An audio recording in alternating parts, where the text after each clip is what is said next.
దీన్ని నిర్వహించినటువంటి అంతర్జాతీయ సాహిత్య సంస్కృతి సేవా సంస్థ వారి ఆధ్వర్యంలో వారు నన్ను గుర్తించి నాకు ఈరోజు జాషువా అవార్డు నంది అవార్డు ఇవ్వడం చాలా సంతోషకర విషయంగా చెప్తున్నాను.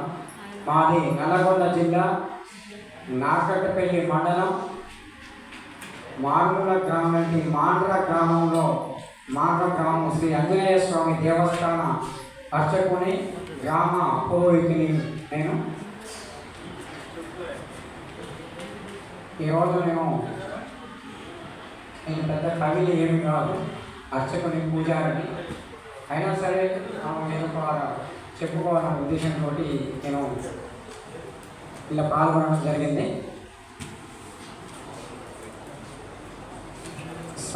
సాహిత్యము సంస్కృతి అనేది రోజు రోజు మనకు మరోడ పడిపోతుంది. దాని ఇలాంటి అవార్డుల ద్వారా ఉత్సాహపరిచి మరి ప్రపంచంలో ఏ దేశంలో ఎక్కడ ఉన్నా ప్రతి ఒక్క దేశంలో మరి హిందువులు కానీ మన తెలుగు వాళ్ళు కానీ ఎక్కడున్నా వాళ్ళని ఉత్తేజపరిచి వాళ్ళని మరి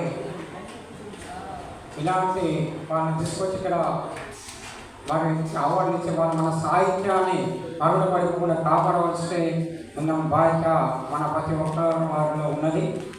మరి నాకు చిన్నప్పుడు ఎప్పుడో చదువుకున్న జాషువా కవి చాలా ఇష్టము. అతను రాసినటువంటి పద్యాలు కూడా చాలా ఎక్కువగా చదివేవాడిని.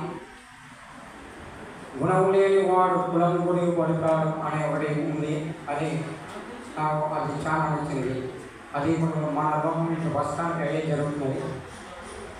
అతను రాసిన రాజు కవికి మధ్యాహ్న విద్యాసాగర్ రాసిన అది కూడా నాకు ఇప్పుడు వచ్చినప్పుడు చదువుతున్నప్పుడు ఇప్పుడు నేను చదవడానికి నేను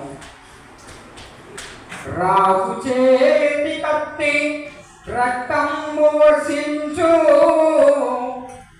సుకవి చేతి కలము సుధలు కురియు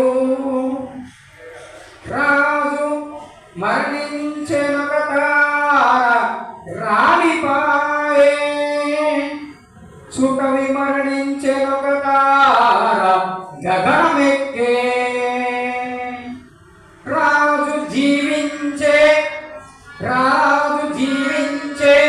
రాతి విక్రమయందు సుకవి జీవించే ప్రజల నాలుకయందు ప్రజల నాలుకయందు.